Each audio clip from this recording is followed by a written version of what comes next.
son los hitos que han marcado los avances de esta técnica de imagen, la ecografía, en dónde estamos hoy y cuál es la visión que se tiene del futuro de esta técnica de imagen. Iniciaremos con algunos de los hitos, las claves históricas en el desarrollo de la ecografía, y simplemente porque algunas de ellas las vamos a tocar con detalle, señalarles cómo fue allá en el 1790, en donde una observación de un biólogo sienta las bases de la ecografía y, bueno, pues posteriormente hitos importantes en el desarrollo de la ecografía.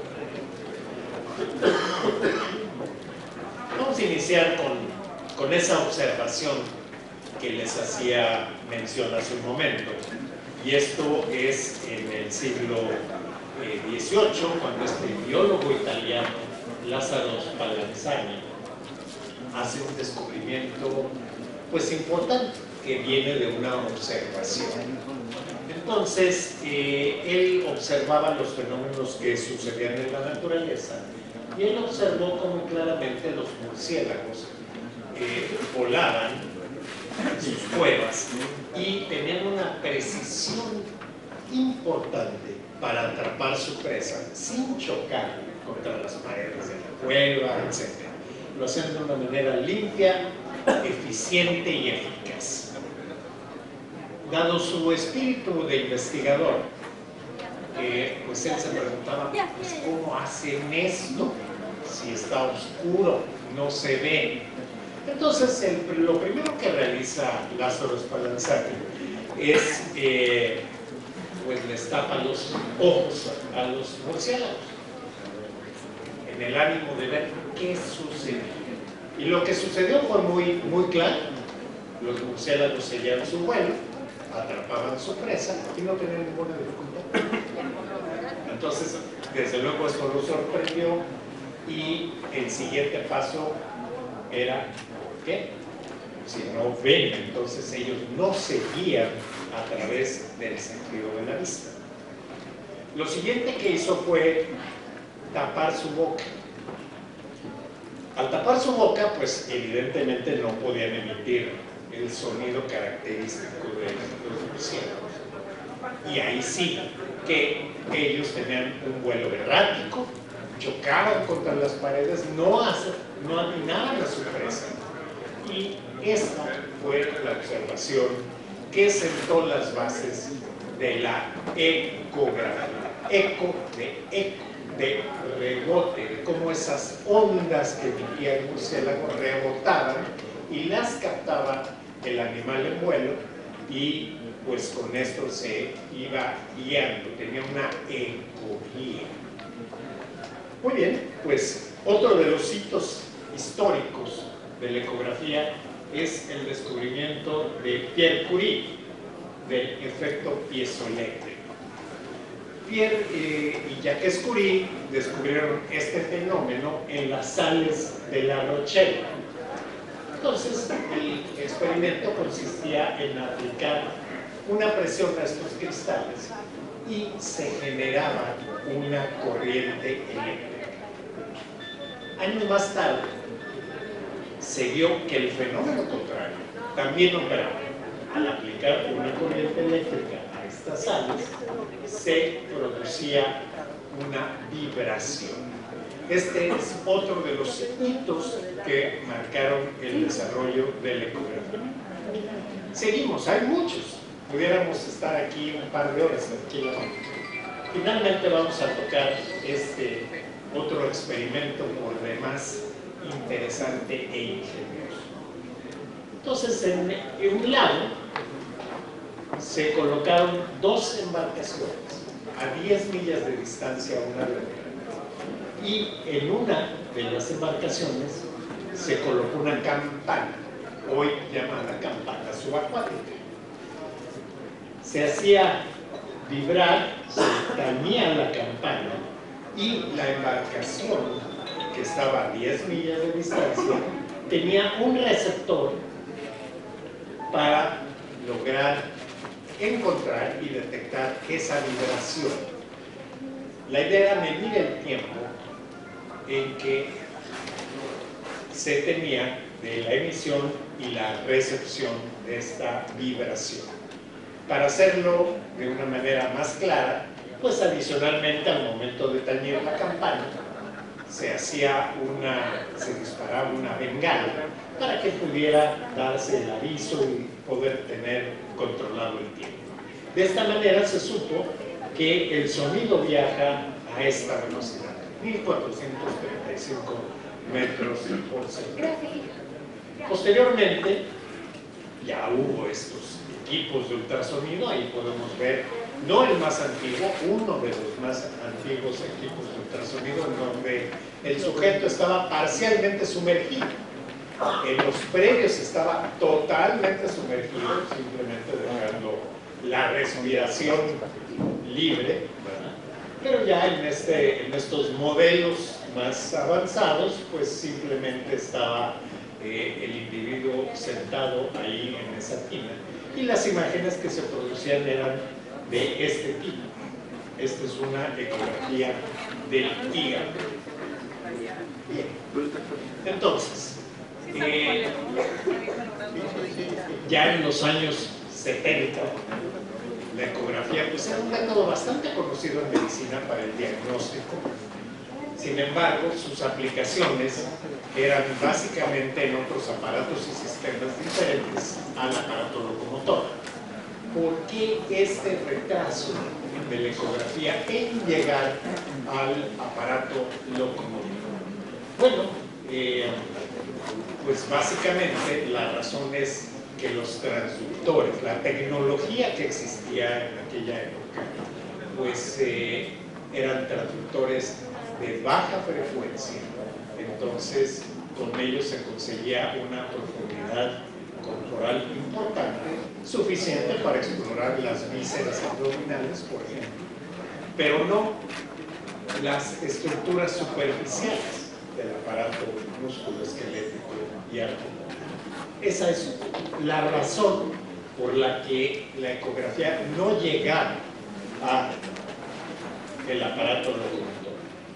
Las primeras observaciones fueron realizadas desde luego por los radiólogos, nuestros compañeros radiólogos. Y aquí tenemos algunas de estas publicaciones iniciales en donde pues se ve cómo se pueden ir midiendo algunas y conociendo algunas características del aparato musculoesquelético, y por primera vez en 1978 se hace una demostración de la proliferación sinovial en neurofiltro reumatoide por ultrasonido.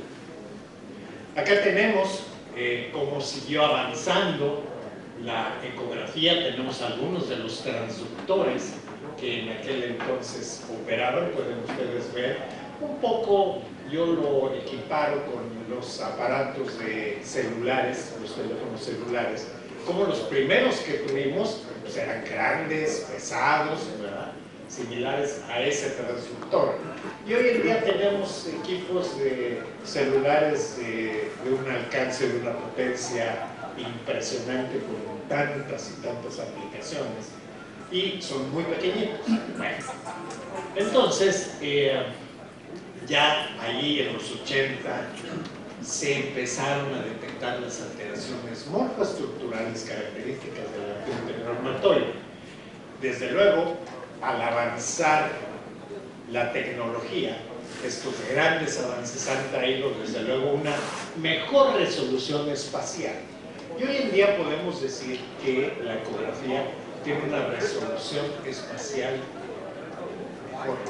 mejor que la resonancia magnética.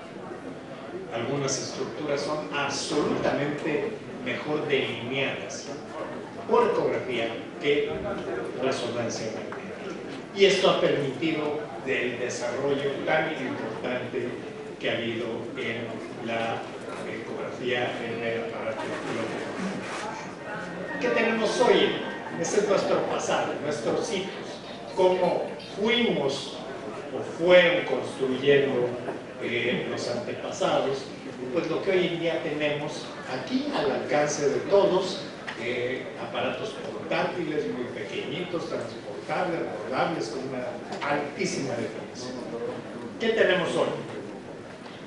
Hoy tenemos una escala de grises excelente que nos permite en este escala poder diferenciar las diferentes estructuras, y desde luego tenemos el color, las imágenes de color, el Doppler de color, el Doppler de color, el Doppler pulsado. Todo esto pues, nos ha ayudado en este tercer milenio a los avances tan importantes que tenemos hoy en día.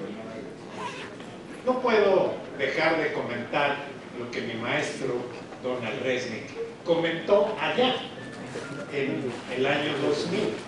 Y él decía que por alguna extraña razón que él no se explicaba claramente, la ecografía pues, no había llegado a los Estados Unidos de Norteamérica en su aplicación músculo-esquelética. Yo me entrené con él y pues no había ecografía. No tenían ecografía, tenían resonadores 2 y 3 y tenían equipos de tomografía de los más avanzados, una gran cantidad de equipo, pero no había ecógrafos. Hoy en día, afortunadamente, el doctor Resnick ya cuenta con ecografía en sus laboratorios. Y aquí es donde ha venido una gran explosión. Le llamamos una revolución de la ecografía. ¿Por qué esta explosión? ¿Por qué esta revolución? Bueno, aquí tenemos el número de estudios que hasta el año 2011 se relacionan a publicaciones relacionadas con ecografía y enfermedades reumáticas. Pues se han incrementado de una manera impresionante, exponencial. Hoy en día contamos con múltiples artículos que ya es difícil incluso seguir en todas las revistas de la especialidad. Entonces tenemos ya más de 10 años de contar con esta técnica de imagen. Ahora unas cuantas palabras de cómo se puede medir el efecto de una técnica de imagen. ¿Qué se requiere para saber realmente pues, de qué nos sirve? ¿Cómo está fundamentada? ¿Es realmente sólida la evidencia que tenemos? Y aquí tenemos 6 pasos que debe seguir cualquier técnica de imagen para medir realmente su efectividad y su penetración, su efecto en su aplicación médica. Desde luego tenemos un rendimiento técnico, cómo es tecnológicamente, qué peligros, qué riesgos conlleva, cuál es su capacidad para realizar un diagnóstico, cómo se compara con otras técnicas de imagen, cuál es el impacto que tiene esta nueva técnica sobre las otras técnicas de imagen, tiene alguna implicación terapéutica. Es otra de las fases que debe tener cualquier técnica de imagen cuando se está midiendo su efecto. ¿Cuál es el impacto que tiene sobre la salud? ¿Y cuál es el impacto social a través de indicadores médicos y económicos? Entonces, bueno, pues muchos de estos efectos ya los conocemos en ecografía. Simplemente voy en este momento a repasar con ustedes algunas de las indicaciones que tiene la ecografía musculoesquelética y articular aplicada a las enfermedades reumáticas, y lo voy a hacer de manera breve. Aquí tenemos, por ejemplo, la evaluación de colecciones líquidas, y aquí tenemos diferentes imágenes ecográficas que reflejan la naturaleza de los quistes de vela.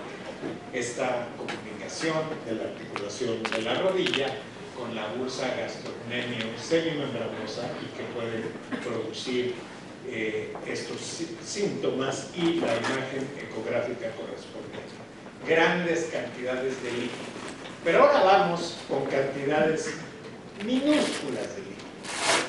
Y estas cantidades minúsculas de líquido pueden estar dadas en algunas vainas tendinosas, o pueden estar dadas en otras áreas también, incluso fuera de los tendones, y ya no tan pequeñas como el caso que les voy a presentar de un gran absceso en los tejidos blandos en este paciente con una osteomielitis y un gran absceso ahí, y en donde la ecografía también nos ayuda bastante en realizar el diagnóstico.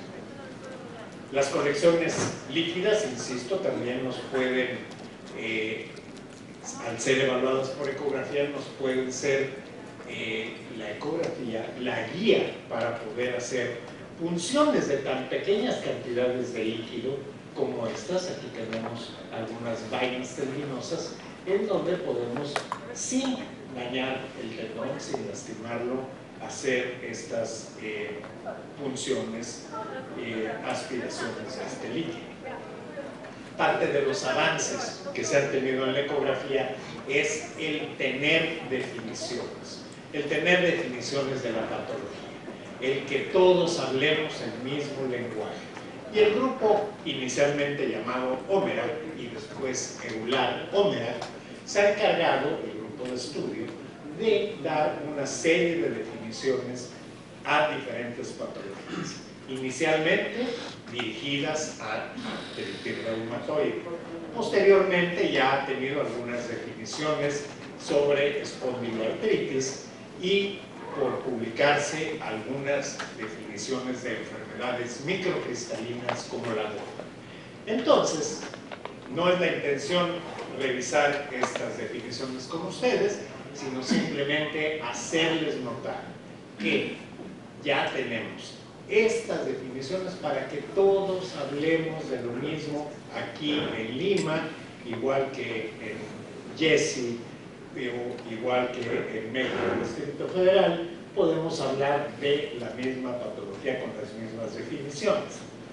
Pues gracias a esto, hoy podemos ver y clasificar las alteraciones como estas hipertrofia sinovial, dada aquí en esta articulación acromioclavicular en un caso de artritis reumatoide. O bien, también ya en este siglo podemos hablar de esta hipertrofia sinovial vista anatómicamente, pero también desde un punto de vista funcional. ¿Y cómo es esto? Pues a través de la señal Doppler de poder, que nos refleja la vascularidad de los tejidos. Y este avance es fundamental en el crecimiento de la ecografía, la aplicación Doppler de poder, en donde podemos evaluar y cuantificar de una manera semi-cuantitativa pues la cantidad, la hipervascularidad, la actividad de este padecimiento. No solo el Doppler se ha aplicado a la evaluación de la sinovitis, sino también en las patologías seronegativas, las espondiloartritis, podemos también evaluar las entesas. Y aquí tenemos, con la cortesía del doctor Marvin Gutiérrez aquí presente, pues estas imágenes espectaculares de lo que la patología de las espondiloartritis pueden producir. Todo esto ha llevado una etapa de validación. Todo esto no es simplemente imágenes bonitas, espectaculares, sino ha llevado una etapa de validación.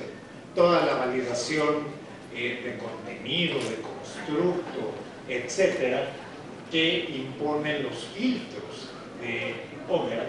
Y aquí tenemos cómo todo hay esta correlación entre el grado de hipervascularidad con hallazgos histológicos correlacionados precisamente con esta hiperemia en los casos de artritis reumatoide.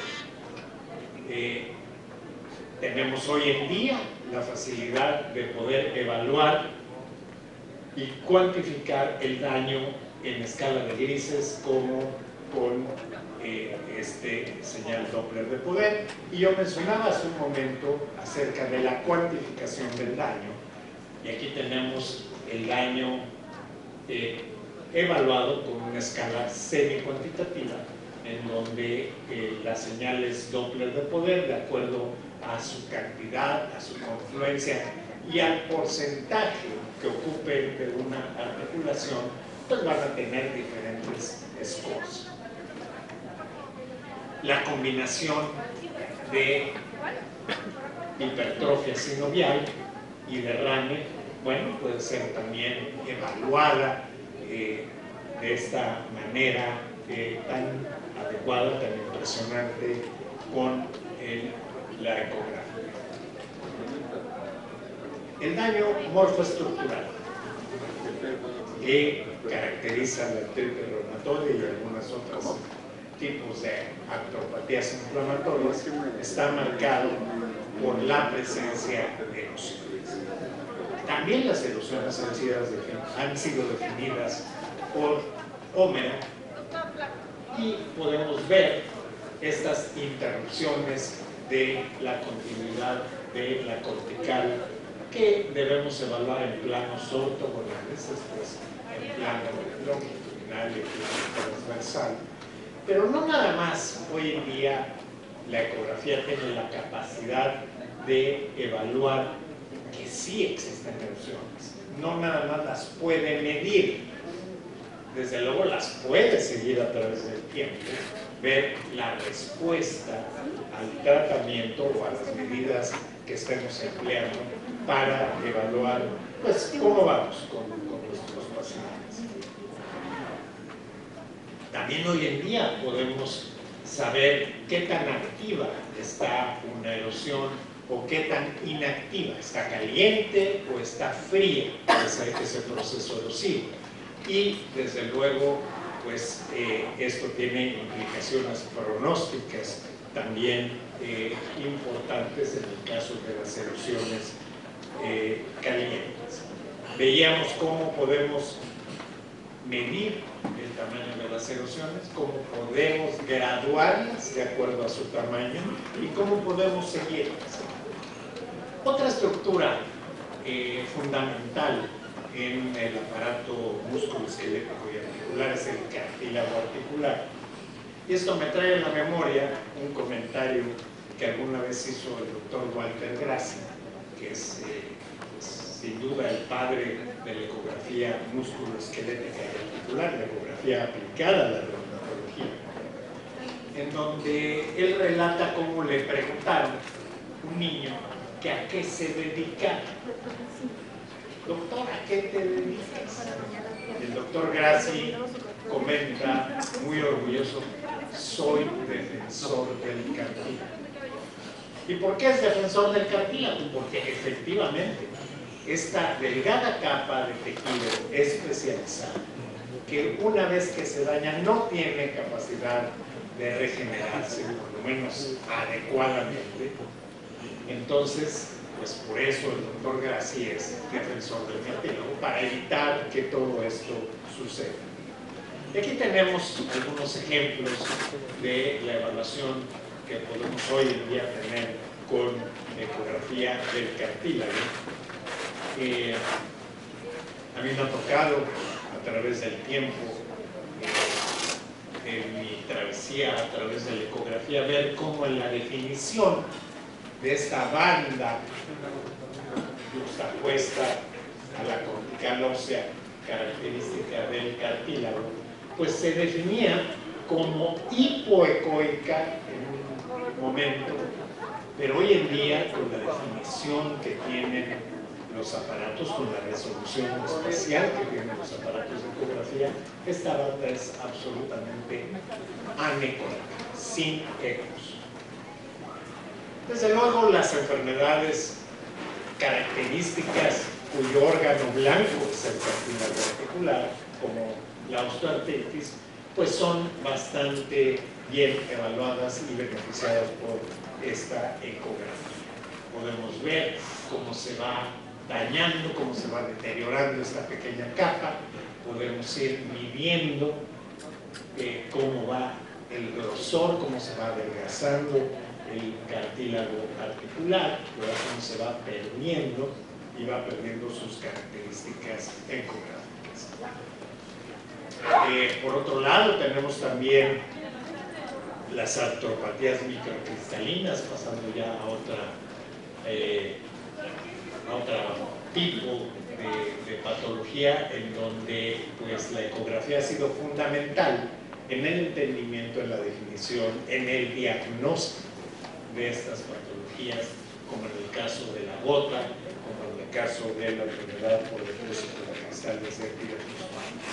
Podemos tener, desde luego, imágenes de un ataque agudo de gota, podemos tener imágenes características de etapas avanzadas de la gota atrofácea, podemos evaluar también la vascularidad que tienen estos depósitos tofáceos, y esto me recuerda las descripciones clásicas de la gota por Garrod, donde él comentaba que la gota es ese humor malévolo que se deposita gota a gota en el interior de una articulación.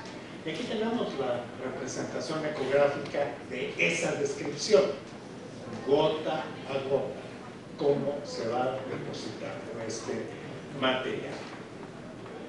Su capacidad de diferenciar artropatías microcristalinas, gota de enfermedad por depósito de cristales de pirofosfato de calcio, pues también es otra de las bondades que hoy en día ha aportado la ecografía al entendimiento, al diagnóstico de la reumatología. En el caso de las espondiloartritis, y perdón que nos vaya mareando de una enfermedad a otra y a otra y a otra, ¿verdad? Pero bueno, es que el desarrollo de la ecografía ha sido pues, fundamental en múltiples padecimientos.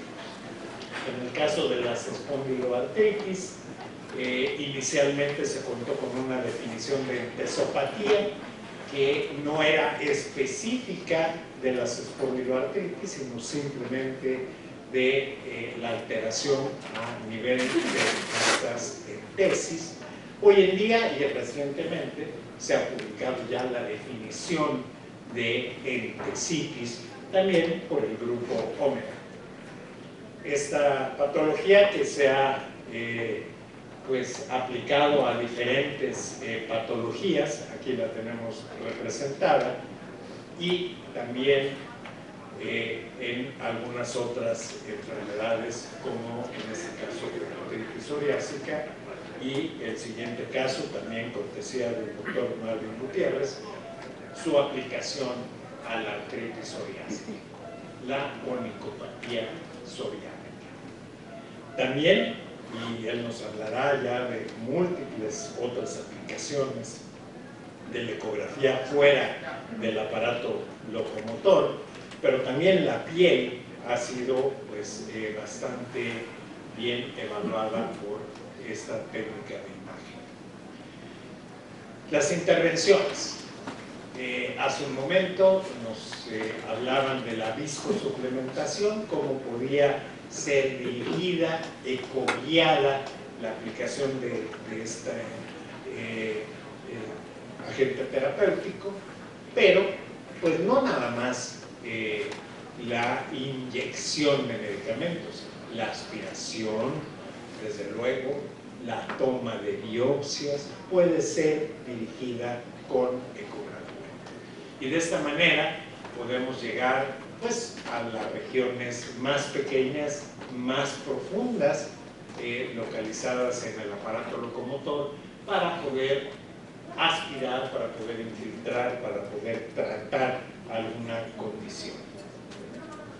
Hoy en día hay muchos avances, sería muy largo tocar cada uno de ellos, analizarlos de manera completa. Simplemente voy a comentar para ustedes algunos de los grandes avances que tenemos con algunas técnicas de ecografía. Por ejemplo, la elastosonografía. ¿Qué hace el médico cuando explora un paciente? Palpa. ¿Y qué palpa? La consistencia.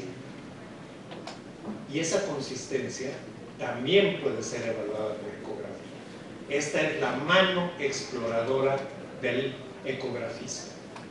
Puede palpar la dureza o la naturaleza más blanda de los tejidos con esta técnica de imagen. Entonces, podemos tener aquí pues algo que puede ser una aplicación futura, ¿verdad?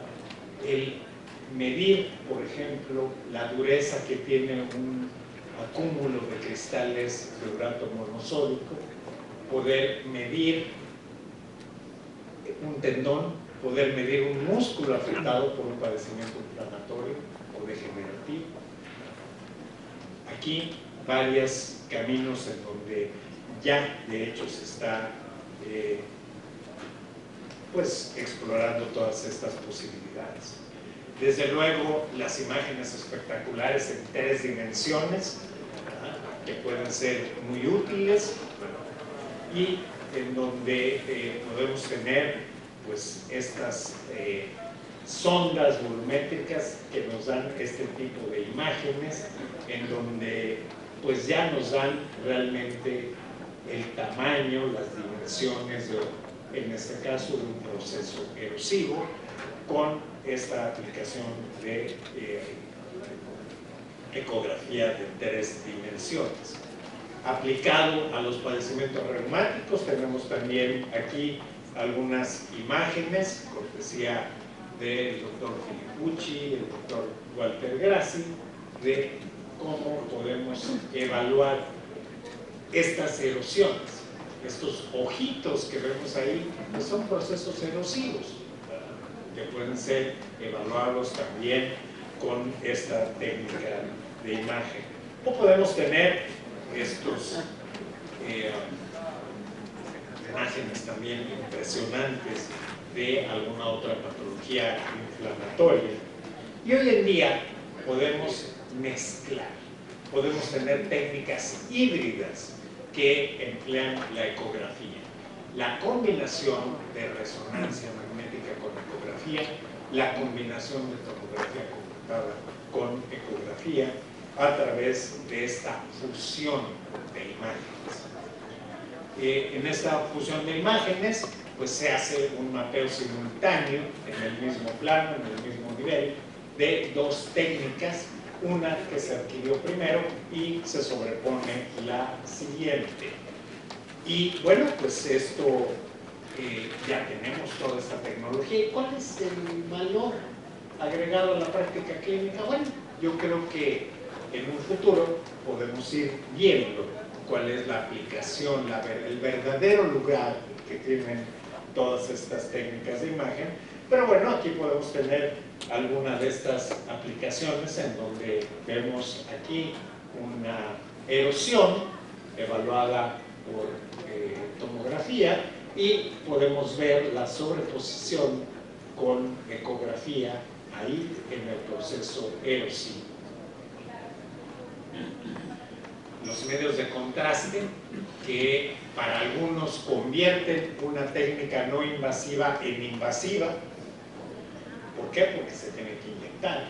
¿Por qué? Porque son de alto costo también, entonces van implicando una serie de circunstancias, y estos agentes de contraste también nos van a ayudar pues a un mejor entendimiento de la patología que subyace a las diferentes enfermedades reumáticas. estos medios de contraste pues también tienen un futuro promisorio para hacer estas imágenes moleculares, para marcar con algún químico o fármaco específico estas burbujas y que puedan llegar a regiones de interés o regiones específicas y poder pues entender un poco más todo esto. Hoy en día la ecografía ya salió al espacio. La ecografía ya va en los gentes que hacen estos viajes a la Luna, a diferentes sitios. En los últimos 10 años, las palabras de moda en la investigación en ultrasonido son la estandarización, y ahí es donde tenemos que trabajar todavía. Se ha avanzado mucho en el diagnóstico precoz de los padecimientos, en el seguimiento de la terapia. El mañana, el futuro. ¿Cuál es el futuro de la ecografía? Bueno, pues en mi miope visión puedo decir que estos avances tecnológicos van a constituir la tecnomedicina y desde luego van a servir en mucho para tener estas medidas de desenlace estandarizadas y para evaluar el impacto diagnóstico y terapéutico del ultrasonido, que son el número 5 y el número 6 de esa lista que les dije de pasos que debe ir sufriendo o que debe ir evaluando una técnica de imagen, y ahí es donde la ecografía todavía no tiene todas estas características o todos estos estudios. Pues bien, a pesar de este avance tan importante de la tecnología y la gran cantidad de aplicaciones que tiene, el ultrasonido pues se sigue considerando como una técnica operador de fenómeno. La curva de aprendizaje relativamente es larga, sobre todo la del doctor Mario Gutiérrez, que mencionaba en una diapositiva, y la mía todavía una curva más larga, ¿verdad? Nos falta también algo de estandarización y también tener más criterios uniformados. Y estos han sido los principales obstáculos en el desarrollo de esta técnica de imagen que hoy en día es el sueño del robot.